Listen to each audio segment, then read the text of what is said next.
오늘 본문 10절 말씀은 이렇게 시작을 합니다. 그러나 주의 날이 올 것입니다. 제가 10절 말씀 시작 부분을 원문의 순서대로 직역을 한 거예요. 그러나 주의 날이 올 것입니다. 바울 사도께서 왜 이런 말로 시작을 할까요? 왜일까요? 그렇죠. 예수님의 다시 오심을 의심하고 부인하고 조롱하는 사람들이 있고 또 있을 것이기 때문에 그렇습니다. 우리가 아직 예수님을 믿지 않는 비신자들이 그렇게 생각하고 있는 것은 충분히 이해할 수 있는 상황이에요. 왜냐하면 그분들은 아직 진리를 알지 못하고 있으니까요. 아직 그분들의 마음이 열리지 못했기 때문에 진리를 들음에도 불구하고 이를 거부하고 있는 겁니다. 그런데 그런 비신자들 말고 유감스럽게도 소위 예수님을 안다라고 하는 사람들 중에서도 예수님의 다시 오심을 부인하는 사람들이 있다는 거예요. 지금 베드로 사도께서 염두에 두고 있는 사람들은 특별히 그 사람들을 염두에 두고 이야기하고 있는 겁니다.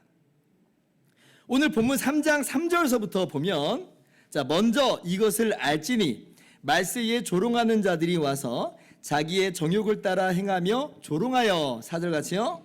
이르되 주께서 강림하신다는 약속이 어디 있느냐? 조상들이 잔후로부터 만물이 처음 창조될 때와 같이 그냥 있다 하니.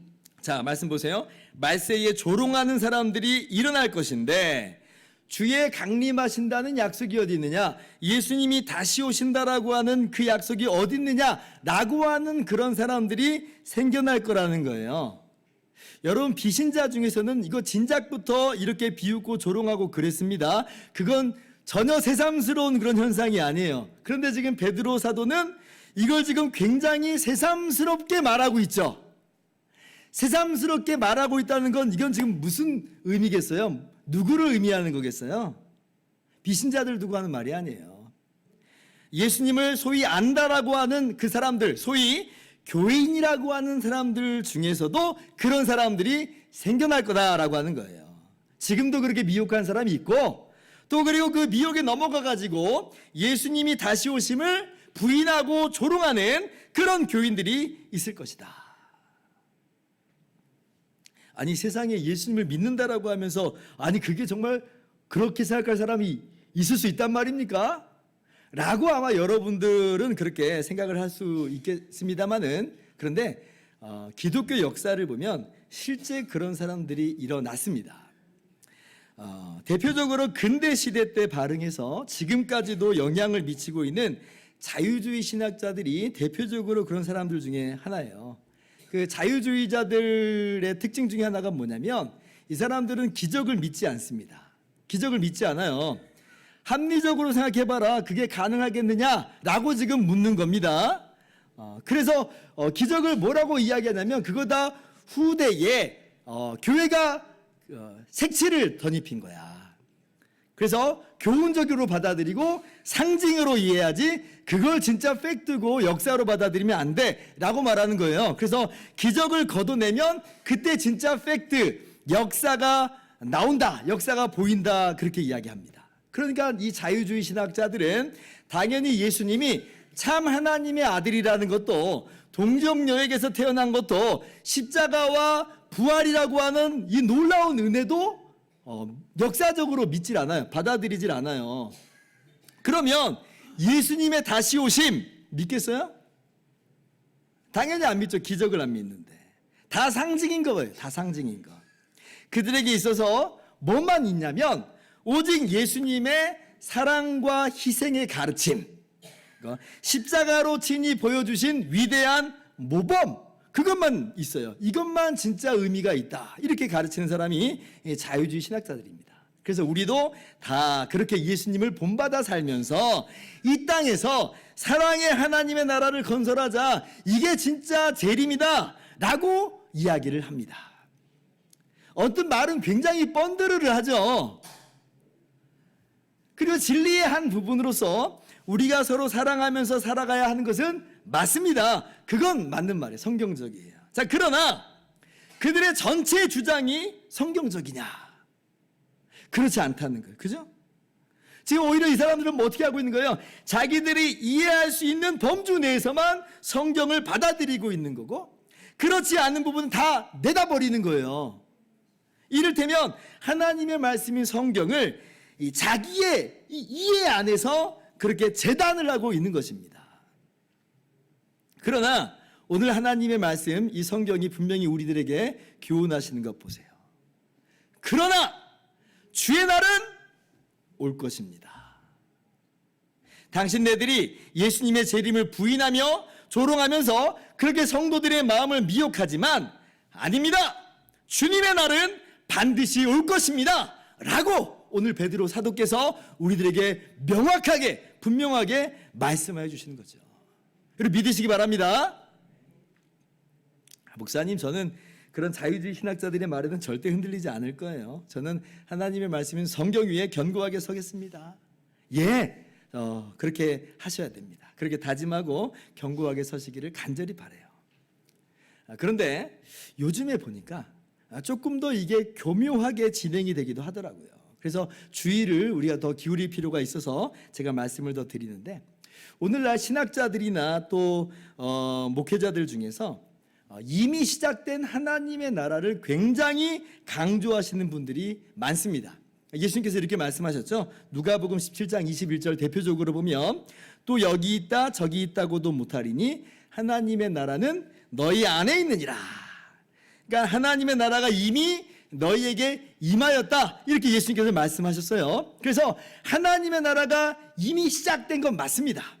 그래서 이분들이 뭐라고 말하냐면, 하나님의 나라가 이미 시작됐으니 우리가 하나님의 나라 백성으로서 하나님 나라 백성의 삶을 이 땅에서 살아내자라고 이렇게 이야기를 해요.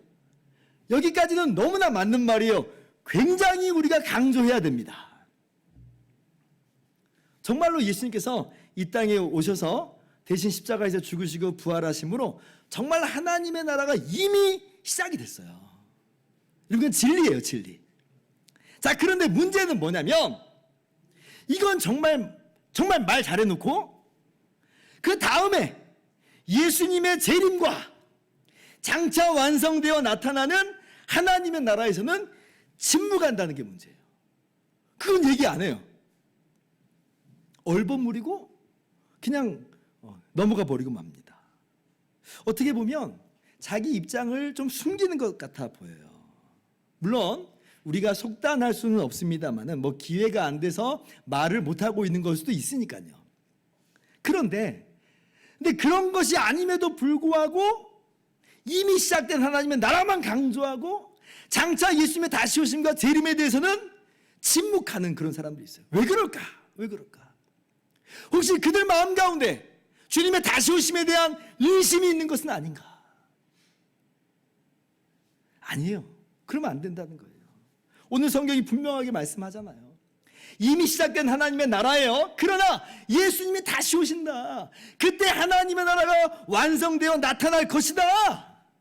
그래서 우리는요, 기계적으로 퍼센트를 나누기는 좀 그렇지만 반반씩은 이야기를 해야 돼요. 5대5로는 이야기할 수 있어야 돼요. 왜냐하면 성경에 예수님의 다시 오심과 그때 완성되는 하나님의 나라, 새하늘과 새 땅 이야기가 얼마나 많이 나오는데요. 얼마나 많이 나오는데 그걸 침묵하고 있어요. 그래서는 안 된다라고 하는 겁니다. 우리는 이미 시작된 하나님의 나라에 대해서 분명히 이야기하지만 동시에 예수님이 다시 오실 것과 그리고 주님의 다시 오심과 더불어서 완성되는 하나님의 나라를 명확하게 의심 없이 믿고 그렇게 선포해야 될 것이에요. 히브리 사도행전 1장 11절 말씀 이렇게 이야기합니다. 이르되 갈릴리 사람들아 어찌하여 서서 하늘을 쳐다보느냐.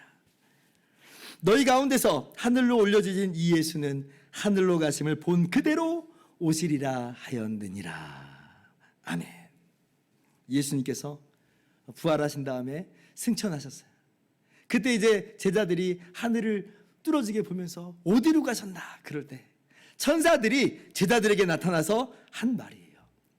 올라가신 이 예수님은 너희가 본 그대로 다시 오시리라. 예수님 분명히 다시 오신다는 거예요. 그리고 그때 하나님의 나라는 완성되어 나타날 것입니다.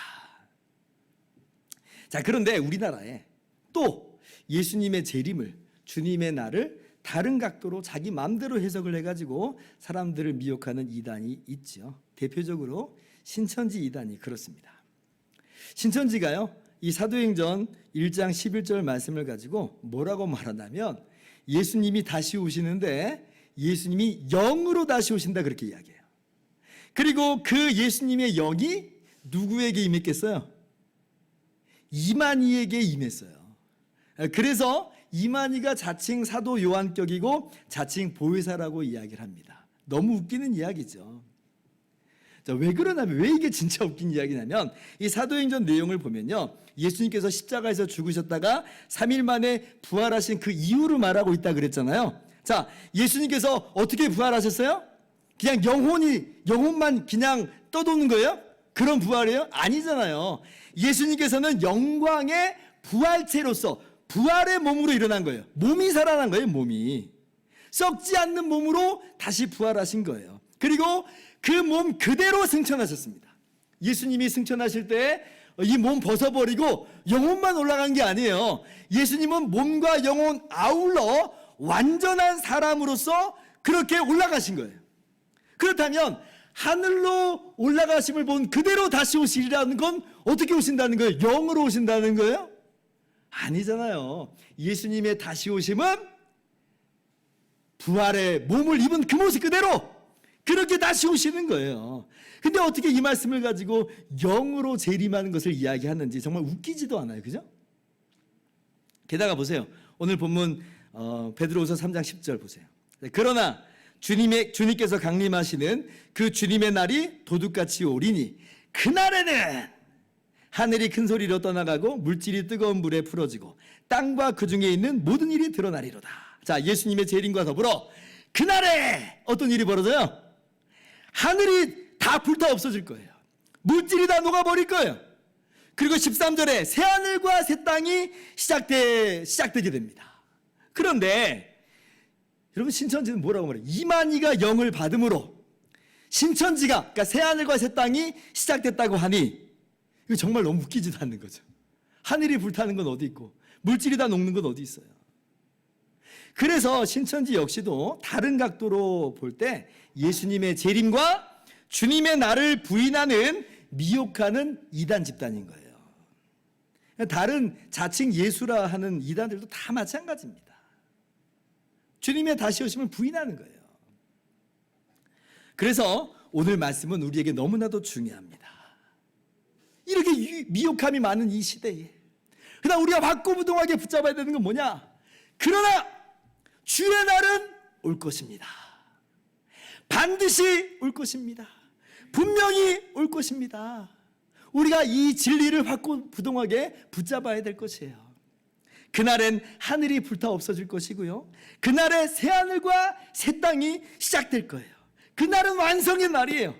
그때 우리는 썩지 않고 영광스럽고 강하고 신령한 몸으로 우리도 주님과 함께 부활하여서 주님과 함께 영원히 왕노릇하게 될 것이에요. 여러분, 이게 우리의 소망이에요. 이게 우리의 미래예요. 얼마나 놀라운 일인지 몰라요. 이러한 진리 안에 견고히 서실 수 있기를 주님의 이름으로 축원합니다. 이 진리를 요한계시록 21장 1절 이후는 이렇게 기록하고 있습니다. 좀 길지만 함께 같이 교독을 할까요? 또 내가 새 하늘과 새 땅을 보니 처음 하늘과 처음 땅이 없어졌고 바다도 다시 있지 않더라. 보라에서 큰 음성이 나서 이르되 보라, 하나님의 장막이 사람들과 함께 있음에 하나님이 그들과 함께 계시리니 그들은 하나님의 백성이 되고 하나님은 친히 그들과 함께 계셔서 모든 눈물을 그 눈에서 닦아주시니 다시는 사망이 없고 애통하는 것이나 곡하는 것이나 아픈 것이 다시 있지 아니하리니 처음 것들이 다 지나갔음이로라. 보좌에 앉으신 이가 이르시되 보라, 내가 만물을 새롭게 하라 하시고 또 이르시되 이 말은 신실하고 참되니 기록하라 하시고. 아멘. 여러분, 어떠세요? 이 말씀 읽으시니까요? 저는요, 이 말씀 읽을 때마다 가슴이 뛰어요. 너무 좋아요. 그리고 소망이 생겨요. 그래, 주님께서 다시 오시지. 주님의 날이 올 것이야. 새하늘과 새 땅이 펼쳐질 것이고 내가 주님과 함께 거하며 주님과 함께 영원히 왕노릇하게 될 거야. 내 인생의 최고의 날은 아직 오지 않았어. 내 인생의 최고의 날은 아직 오지 않았어. 요즘 사람들 희망을 잃어버리고 사는 시대다 그러죠. 나는 먹고 살기 힘들고 미래를 꿈꾸고 설계할 여유도 없이 하루하루 팍팍하게 살아간다는 거예요. 그런데 다른 사람들은 내가 보기에는 아무런 문제 없이 그냥 잘 먹고 잘 살고 행복하게 살고 인생의 대박만 터뜨리고 사는 것처럼 보이니 정말 인생 살맛 안 난다라고 말하는 시대입니다. 마치 나는 인생의 루저같이 여겨지는 그런 시대다 그래요. 다 그렇게 산다고 그래요. 특히 청년들이 더 그런 박탈감을 안고 살아갑니다. 아마도 앞으로 살아갈 날들이 더 많으니까 그만큼 더 팍팍하게 인생을 여기는 것처럼 보여요. 그러니까 그렇잖아요. 이대로 계속 살아간다고 생각하니까 살아갈 시간이 막 끔찍하게 여겨지는 거예요. 그래서 예전에는 청년들이 3포 세대다 그랬어요. 연애도 포기하고 결혼도 포기하고 출산도 포기한 세대다 그랬는데 요즘은 M포 세대라 그러죠. 더 포기하는 게 많다는 거예요. 집도 포기하고 경력도 포기하고 꿈도 희망도 포기하고 인간관계도 다 포기했다. 그래서 M포 세대라 그래요. 그래서 청년들이 자주 섞인 말로 하는 말이 뭐냐면 이생망 그런답니다. 이생망. 여러분들 한 번쯤 들어보셨을 거예요. 무슨 뜻이냐면 이번 생은 망했어. 이런 말, 이번 생은 망했어. 줄여서 이생망이에요. 우리 학생들, 수험생들은 시험을 못 봤을 때 이생망이다. 우리 청년들은 성공의 사다리가 걷어차여져서 이생망이다. 그래서 어떻게든 인생 뒤집어 보려고 그냥 영끌 해가지고 영혼까지 다 끌어모아갖고 주식하고 코인에 다 투자했는데 다 몰빵했는데 다 망했어. 그럼 이제 이생망이다. 또 그래요. 저도 기성세대이기 때문에 젊은이들의 이런 상실감과 무력감을 다 알지는 못합니다. 뭐 제가 이해한다고 그렇게 말한다고 해서 받아들여줄 그런 친구들도 아니에요. 목사님 뭘 아신다고요? 예 몰라요. 뭐 세대가 다르니 어떻게 알 수가 있겠어요. 그러나 제 경우엔 제 가슴을 뛰게 하고 진정으로 참 기쁨이 되게 하는 건 뭐냐? 어설픈 세상의 그런 위로들이 아니더라고요. 여러분 기성세대 나름대로의 힘겨움과 아픔과 절망이 시시때때로 찾아옵니다. 그러나 그럼에도 불구하고 우리의 가슴을 뛰게 하는 게 뭔가? 우리 주님 다시 오신다예요. 우리 주님 다시 오신다. 저만 그렇습니까? 아마 여러분도 그러실 거예요.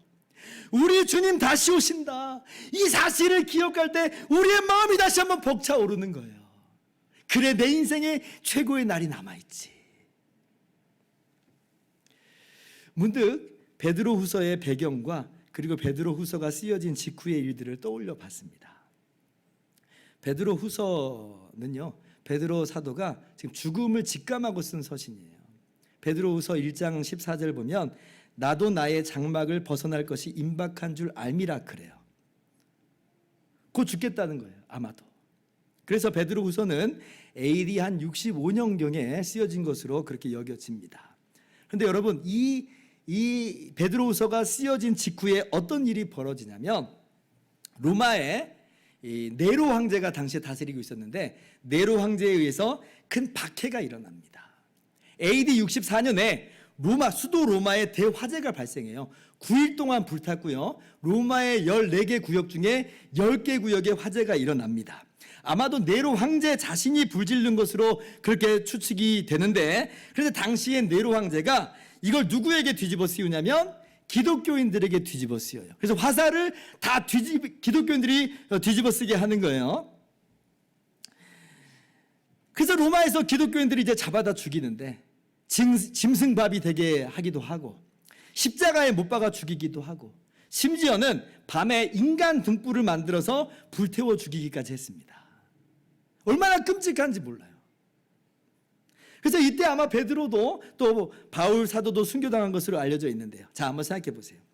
그러한 임박한 환난을 앞둔 교회에게 과연 무엇이 교회의 마음을 뛰게 할 수 있는가? 베드로 사도가 어떤 서신을 보냈을 때 교회의 마음이 뛸까? 베드로 사도가 이 편지를 통해서 돈과 성공과 명예를 이야기하면 교회의 마음이 뛸까요?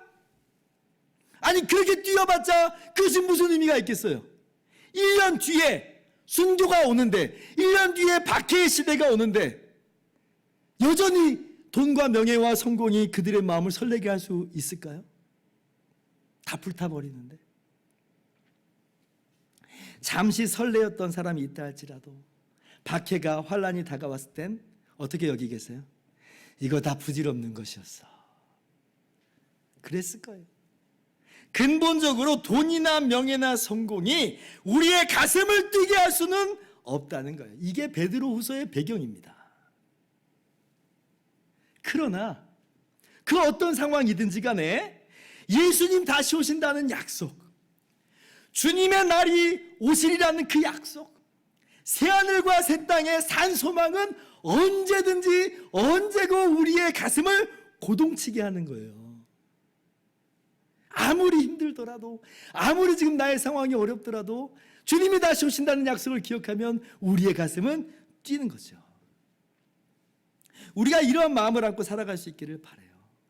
현실에 무너지거나 좌절해버리고 말 것이 아니라 우리로 하여금 고동치게 만드는 이러한 산소망으로 충만하게 우리가 살기를 바랍니다. 12절 말씀 이하를 봅시다.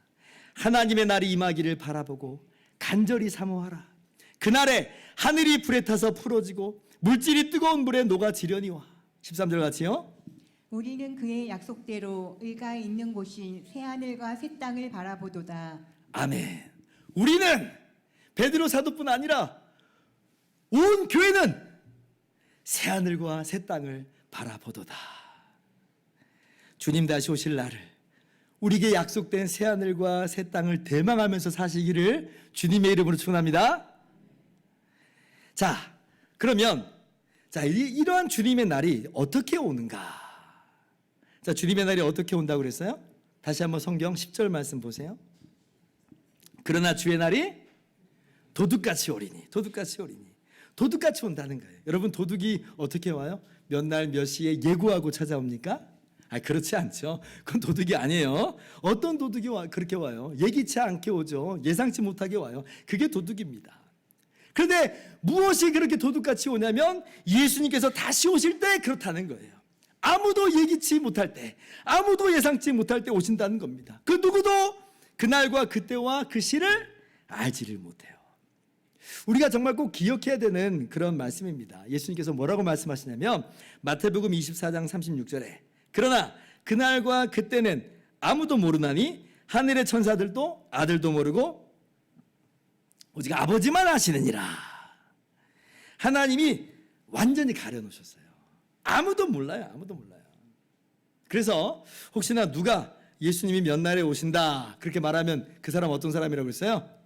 이단이라고 그랬습니다. 여러분 전혀 미혹될 필요가 없어요. 하나님께서 너무 급해서 이제 얼마 남아서 불쌍히 여기셔서 나한테만 특별히 알려주셔서 여러분 절대 속지 마세요. 옛날에 1992년에 다미선교회가 그렇게 미혹했어요.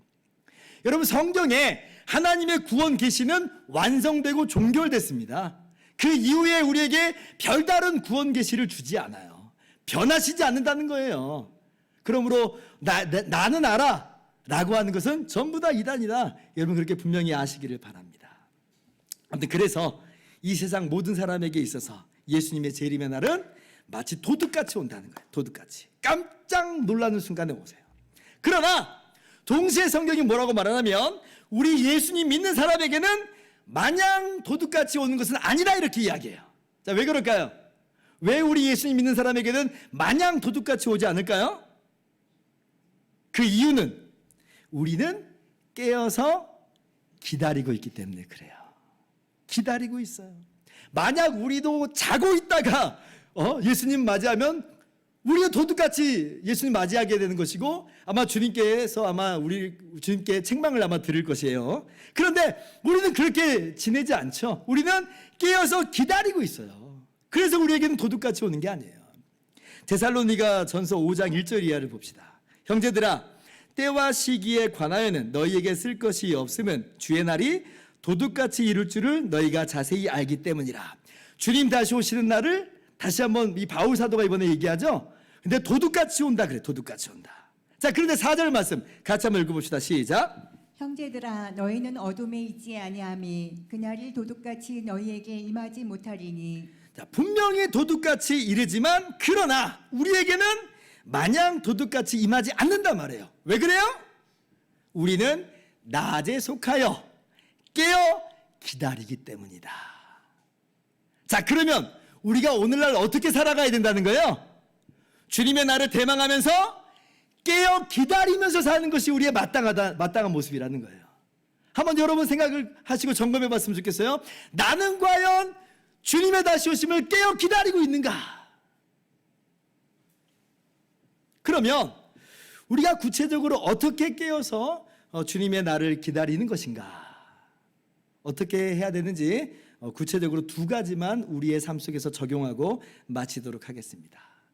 첫째, 우리는 예수님을 믿는 믿음 안에서 거룩한 행실과 경건함으로 깨어 기다리는 사람들입니다. 우리는 어떤 사람들이라고요? 거룩한 행실로 기다리는 사람들이에요. 11절 이하, 오늘 보면 11절 이하 봅시다. 이 모든 것이 이렇게 풀어지리니 너희가 어떠한 사람이 되어야 마땅하냐? 어떠한 사람이 되어야 마땅하냐? 자, 답을 한번 읽어봅시다. 시작. 경건함. 네, 안 읽으세요?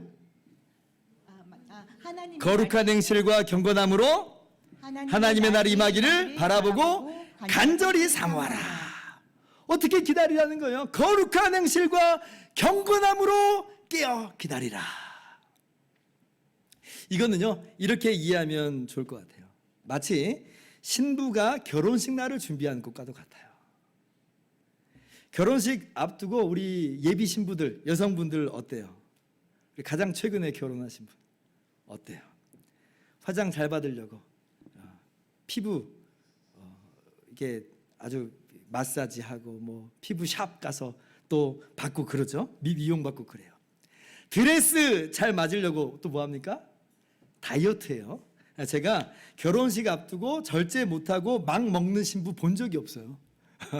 왜냐하면 그날 드레스 입어야 되는데 어떻게 막 먹어요? 참습니다. 참아요. 결혼식 앞두고 땀 남자 만나러 가는 사람 있나요? 정신 나간 사람이죠. 아니 결혼식 앞두고 지금 뭐 하는 짓이에요? 주님의 날을 깨어 기다린다는 건 마치 그런 거예요. 어차피 주님 다시 오실 때에 뭐 하나님 나라 상속받게 되니까 지금 이 땅에서 남는 시간 동안 내 할 거 다 하고 망법대로 살자. 만약에 그런 사람이 있다면 그 사람은 예수님이 누구신지, 예수님하고 자신이 어떤 관계인지 다시 한번 돌아볼 필요가 있어요. 혹시 주님하고 결혼할 사람이 아닐 수도 있습니다. 그 사람은. 아니 주님하고 결혼을 앞둔 사람이 그 결혼식을 앞두고 어떻게 그렇게 살아갈 수가 있어요? 결혼식을 앞둔 신부는 거룩한 행실로 단장하기 마련이에요. 다시 한번 14절에 그래서 반복하죠. 같이 한번 또 읽어봅시다. 시작. 그러므로 사랑하는 자들아 너희가 이것을 바라보나니 주 앞에서 점도 없고 흠도 없이 평강 가운데서 나타나기를 힘쓰라. 아멘. 주 앞에서 우리가 서게 될 것인데 점도 없이 흠도 없이 나타나기를 힘쓰라. 우리가 마지못해서 거룩한 행실 사는 거 아닙니다. 이 결혼식을 준비하는 예비 신부와도 같이 설레면서 준비하는 거예요. 설레면서 그날을. 물론 비록 예수님의 다시 오심이 굉장히 더딘 것처럼 여겨져서 좀 힘겨워질 때가 있어요. 그러나 하나님께는 하루가 천년 같고 천년이 하루 같다는 말씀을 기억하면서 인내할 필요가 있고요.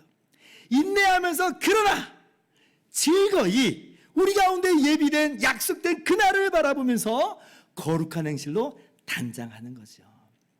거룩한 행실로 단장하면서 살아가는 저와 여러분 되기를 주님의 이름으로 축원합니다. 그렇게 깨어 기다립시다. 두 번째, 우리는 예수님의 은혜와 지식에서 항상 자라가면서 기다리는 사람들입니다. 18절 말씀이에요. 오직 우리 주 곧 구주 예수 그리스도의 은혜와 그를 아는 지식에서 자라가라. 영광이 이제와 영원한 날까지 그에게 있을지어다. 아멘. 여기 은혜와 지식에서 자라가라 하니까 이게 지금 무슨 의미인가 좀 갸우뚱할 수 있겠습니다. 여기에 에서라고 하는 이 전치사는 기본적으로 뭐뭐 안에서라고 하는 뜻이에요. 때로는 뭐뭐스로라고 하는 수단을 나타내는 전치사로 쓰이기도 합니다.